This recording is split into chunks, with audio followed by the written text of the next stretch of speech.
जय माँ लक्ष्मी। आइए दोस्तों, आज सुनते हैं वैभव लक्ष्मी व्रत की कथा। एक बड़ा शहर था। इस शहर में लाखों लोग रहते थे। पहले के जमाने के लोग साथ साथ रहते थे और एक दूसरे के काम आते थे, पर नए जमाने के लोगों का स्वरूप ही अलग सा है। सब अपने अपने काम में रत रहते हैं, किसी को किसी की परवाह नहीं। घर के सदस्यों को भी एक दूसरे की परवाह नहीं होती।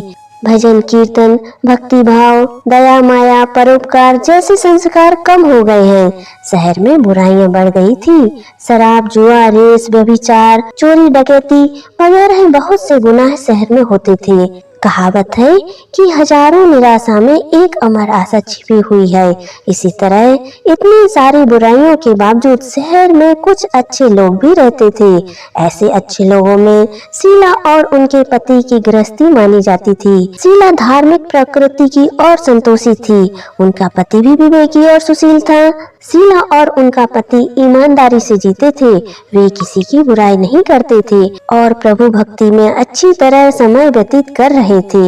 उनकी गृहस्थी आदर्श गृहस्थी थी और शहर के लोग उनकी गृहस्थी की सराहना करते थे। शीला की गृहस्थी इसी तरह खुशी खुशी चल रही थी, पर कहा जाता है कि कर्म की गति अटल है। विधाता के लिखे को कोई नहीं समझ सकता। इंसान का नसीब पल भर में राजा को रंक बना देता है और रंक को राजा। शीला के पति के पिछले जन्म के कर्म भोगने के बाकी रह गए होंगे कि वह बुरे लोगों से दोस्ती कर बैठा। वह जल्द से जल्द करोड़पति होने के ख्वाब देखने लगा, इसलिए गलत रास्ते पर चला गया और करोड़पति की बजाय रोडपति बन गया। यानी रास्ते पर भटकते भिखारी जैसी उसकी हालत हो गई थी। शहर में शराब, जुआ, रेस, चरस, गांजा वगैरह बहुत सी बुराइयां फैली हुई थी। उसमें शीला का पति भी फंस गया। दोस्तों के साथ उसे भी शराब की आदत हो गई। जल्द से जल्द पैसे वाला बनने के लालच में दोस्तों के साथ रेस, जुआ भी खेलने लगा। इस तरह बचाई हुई धनराशि, पत्नी के गहने सब कुछ रेस जुए में गवा दिया था। एक वक्त ऐसा भी था कि वह सुशील पत्नी शीला के साथ मजे में रहता था और प्रभु भजन में सुख शांति से वक्त व्यतीत करता था। अब उसकी बजाय घर में दरिद्रता और भूखमरी फैल गई। सुख से खाने की बजाय 2 वक्त भोजन के लाले पड़ गए और शीला को पति की गालियां खाने का वक्त आया था। शीला सुशील और संस्कारी स्त्री थी। उसको पति के बर्ताव से बहुत दुख हुआ, किंतु वह भगवान पर भरोसा करके बड़ा दिल रखकर दुख सहने लगी। कहा जाता है कि सुख के पीछे दुख और दुख के पीछे सुख आता ही है, इसलिए दुख के बाद सुख आएगा ही। ऐसी श्रद्धा के साथ शीला प्रभु भक्ति में लीन रहने लगी। इस तरह शीला असहाय दुख सहते सहते प्रभु भक्ति में वक्त बिताने लगी। अचानक एक दिन दोपहर को उसके द्वार पर किसी ने दस्तक दी। शीला सोच में पड़ गई कि मुझ जैसे गरीब के घर इस वक्त कौन आया होगा। फिर भी द्वार पर आए हुए अतिथि का आदर करना चाहिए। ऐसे आर्य धर्म के संस्कार वाली शीला ने खड़े होकर द्वार खोला। द्वार पर देखा तो एक माजी खड़ी थी। वे बड़ी उम्र की लगती थी, किंतु उनके चेहरे पर अलौकिक तेज निखर रहा था। उनकी आंखों में से मानो अमृत बह रहा था। उनका भव्य चेहरा करुणा और प्यार में झलकता था। उनको देखते ही शीला के मन में अपार शांति छा गई। वैसे शीला इस माजी को पहचानती नहीं थी, फिर भी उनको देखकर शीला के रोम रोम में आनंद छा गया। शीला माजी को आदर के साथ घर में ले आई।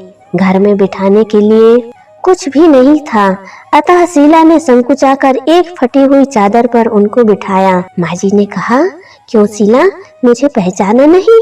शीला ने संकुचाकर कहा, माँ, आपको देखते ही बहुत खुशी हो रही है, बहुत शांति हो रही है। ऐसा लगता है कि मैं बहुत दिनों से जिसे ढूंढ रही थी वे आप ही हैं, पर मैं आपको पहचान नहीं सकती। माजी ने हंसकर कहा, क्यों, भूल गई? हर शुक्रवार को लक्ष्मी जी के मंदिर में भजन कीर्तन होते हैं, तब मैं भी वहाँ आती हूँ। वहाँ हर शुक्रवार को हम मिलते हैं। पति गलत रास्ते पर चला गया था, तब से शीला बहुत दुखी हो गई थी और दुख की मारी वह लक्ष्मी जी के मंदिर भी नहीं जाती थी। बाहर के लोगों के साथ नजर मिलाते भी उसे शर्म लगती थी। उसने याददाश्त पर जोर दिया, पर यह माजी याद नहीं आ रही थी। तभी माजी ने कहा, तो लक्ष्मी जी के मंदिर में कितने मधुर भजन गाती थी। अभी अभी तो दिखाई नहीं देती थी, इसलिए मुझे लगा कि तू क्यों नहीं आती है, कहीं बीमार तो नहीं हो गई है। ऐसा सोचकर मैं तुझसे मिलने चली आई हूँ। माँ जी के अति प्रेम भरे शब्दों से शीला का हृदय पिघल गया। उसकी आंखों से आंसू आ गए। माँ जी के सामने वह बिलख बिलख कर रोने लगी। यह देखकर माँ जी शीला के नजदीक सरकी और उसकी सिसकती पीठ पर प्यार भरा हाथ फेर कर सांत्वना देने लगी। माँ जी ने कहा, बेटी, सुख और दुख तो धूप और छांव जैसे होते हैं। सुख के पीछे दुख आता है तो दुख के पीछे सुख भी आता है। धैर्य रखो बेटी। और तुझे क्या परेशानी है? तेरे दुख की बात मुझे सुना, तेरा मन भी हल्का हो जाएगा और तेरे दुख का कोई उपाय भी मिल जाएगा। माँ जी की बात सुनकर शीला के मन को शांति मिली। उसने माँ जी से कहा, माँ, मेरी गृहस्थी में भरपूर सुख और खुशियाँ थी। मेरे पति भी सुशील थे। भगवान की कृपा से पैसे की बात में भी हमें संतोष था। हम शांति से गृहस्थी चलाते, ईश्वर भक्ति में अपना वक्त व्यतीत करते थे। यकायक हमारा भाग्य हमसे रूठ गया। मेरे पति को बुरी दोस्ती हो गई। बुरी दोस्ती की वजह से वे शराब, जुआ, रेस, चरस, गांजा वगैरह खराब आदतों के शिकार हो गए और उन्होंने सब कुछ गवा दिया और हम रास्ते के भटकते भिखारी जैसे बन गए। यह सुनकर माँ जी ने कहा, सुख के पीछे दुख और दुख के पीछे सुख आता ही रहता है। ऐसा भी कहा जाता है कि कर्म की गति न्यारी होती है। हर इंसान को अपने कर्म भुगतने ही पड़ते हैं, इसलिए तू चिंता मत कर। अब तू कर्म भुगत चुकी है, अब तुम्हारे सुख के दिन अवश्य आएंगे। तो माँ लक्ष्मी जी की भक्त है। माँ लक्ष्मी जी तो प्रेम और करुणा की अवतार हैं। वे अपने भक्तों पर हमेशा ममता रखती हैं। इसलिए तू धैर्य रख के माँ लक्ष्मी जी का व्रत कर, इससे सब कुछ ठीक हो जाएगा। माँ लक्ष्मी जी का व्रत करने की बात सुनकर शीला के चेहरे पर चमक आ गई। उसने पूछा, माँ, लक्ष्मी जी का व्रत कैसे किया जाता है, वह मुझे समझाइए। मैं यह व्रत अवश्य करूंगी। माँ जी ने कहा, बेटी, माँ लक्ष्मी जी का व्रत बहुत सरल है। उसे वरद लक्ष्मी व्रत या वैभव लक्ष्मी व्रत कहा जाता है। यह व्रत यश प्राप्त करवाता है। ऐसा कहकर माँ जी वैभव लक्ष्मी व्रत की कथा कहने लगी। बेटी, वैभव लक्ष्मी व्रत वैसे भी सीधा साधा व्रत है, किंतु कई लोग यह व्रत गलत तरीके से करते हैं, अतः उसका फल नहीं मिलता। कई लोग कहते हैं कि सोने के गहने की हल्दी कुमकुम से पूजा करो, बस व्रत हो गया, पर ऐसा नहीं है। कोई भी व्रत शास्त्रीय विधि पूर्वक ही करना चाहिए, तभी उसका फल मिलता है। सिर्फ सोने के गहने की पूजा करने से फल मिल जाता तो आज सभी लखपति बन गए होते। सच्ची बात यह है कि सोने के गहने का विधि से पूजन करना चाहिए। व्रत की उद्यापन विधि भी शास्त्रीय विधि मुताबिक करनी चाहिए, तभी यह वैभव लक्ष्मी व्रत फल देता है। यह व्रत शुक्रवार को करना चाहिए। सुबह में स्नान करके स्वच्छ कपड़े पहनो और सारा दिन मन में जय माँ लक्ष्मी का रटन करते रहो। किसी की चुगली नहीं करनी चाहिए। शाम को पूर्व दिशा में मुख रख सके इसी तरह आसन पर बैठ जाओ। सामने एक पटा रखकर उसके ऊपर रुमाल रखो।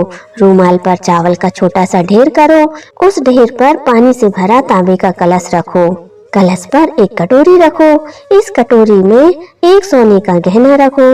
अगर सोने का नहीं है तो चांदी का भी चलेगा और चांदी का नहीं है तो नगद रुपया भी चलेगा। बाद में घी का दीपक जलाकर धूप बत्ती सुलगा कर रखो। माँ लक्ष्मी जी के बहुत से स्वरूप हैं और माँ लक्ष्मी जी को श्री यंत्र अति प्रिय है, अतः वैभव लक्ष्मी व्रत में पूजन विधि करते समय सर्वप्रथम श्री यंत्र और लक्ष्मी जी के विभिन्न स्वरूपों का सच्चे दिल से दर्शन करो। उसके बाद लक्ष्मी स्तंभन का पाठ करो। बाद में कटोरी में रखे हुए गहने या रुपए को हल्दी कुमकुम और चावल चढ़ाकर पूजन करना चाहिए और लाल रंग का फूल चढ़ाओ। शाम को कोई मीठी चीज बनाकर उसका प्रसाद रखो। अगर ना हो सके तो शक्कर या गुड़ का भी भोग लगा सकते हैं। फिर आरती करके 11 बार सच्चे हृदय से जय माँ लक्ष्मी बोलो। बाद में 11 या 21 शुक्रवार यह व्रत करने का दृढ़ संकल्प माँ के सामने करो और आपकी जो मनोकामना हो वह पूरी करने को माँ लक्ष्मी जी को विनती करो। फिर माँ लक्ष्मी जी का प्रसाद बांट दो और थोड़ा प्रसाद अपने लिए रखो। अगर आप में शक्ति हो तो सारा दिन उपवास रख सकते हो और सिर्फ प्रसाद ग्रहण करते समय खाना खा लो। अगर थोड़ी शक्ति भी ना हो तो 2 बार भोजन कर सकते हो। बाद में कटोरी में रखा गहना या रुपया ले लो। कलश का पानी तुलसी या क्यारे में डाल दो और चावल पक्षियों को डाल दो। इसी तरह शास्त्रीय विधि अनुसार व्रत करने से उसका फल अवश्य मिलता है। इस व्रत के प्रभाव से सब प्रकार की विपत्ति दूर हो जाती है और आदमी माला माल हो जाता है। जिसे संतान नहीं होती उसे संतान प्राप्ति हो जाती है। सौभाग्यशाली स्त्री का सौभाग्य अखंड रहता है। कुंवारी लड़की को मनभावन पति मिलता है। शीला यह सुनकर आनंदित हो गई। फिर पूछा, माँ आपने वैभव लक्ष्मी व्रत की जो शास्त्रीय विधि बताई है वैसे मैं अवश्य करूँगी, किंतु उसकी उद्यापन विधि किस तरह करनी चाहिए यह भी कृपा करके सुनाइए। माँ जी ने कहा, 11 या 21 शुक्रवार जो मन्नत मानी हो उतने शुक्रवार यह वैभव लक्ष्मी व्रत पूरी श्रद्धा और भावना से करना चाहिए। व्रत के आखिरी शुक्रवार को जो शास्त्रीय विधि अनुसार उद्यापन विधि करनी चाहिए वह मैं तुझे बताती हूँ। आखिरी शुक्रवार को खीर या नैवेद्य रखो। पूजन विधि हर शुक्रवार को जैसे करते हैं वैसे ही करनी चाहिए। पूजन विधि के बाद श्रीफल फोड़ो और कम से कम 7 कुंवारी या सौभाग्यशाली स्त्रियों को कुमकुम का तिलक करके वैभव लक्ष्मी व्रत की एक पुस्तक उपहार में देनी चाहिए और सबको खीर का प्रसाद देना चाहिए। फिर धन लक्ष्मी स्वरूप वैभव लक्ष्मी स्वरूप माँ लक्ष्मी जी की छवि को प्रणाम करें। माँ लक्ष्मी जी का यह स्वरूप वैभव देने वाला है। प्रणाम करके मन ही मन भावुकता से माँ की प्रार्थना करते वक्त कहें कि हे माँ धन लक्ष्मी, हे माँ वैभव लक्ष्मी, मैंने सच्चे हृदय से आपका यह वैभव लक्ष्मी व्रत पूर्ण किया है। जो भी आपकी मनोकामना है उसे बोलकर कहें कि हे माँ हमारी मनोकामना पूर्ण करें, हमारा सबका कल्याण करें।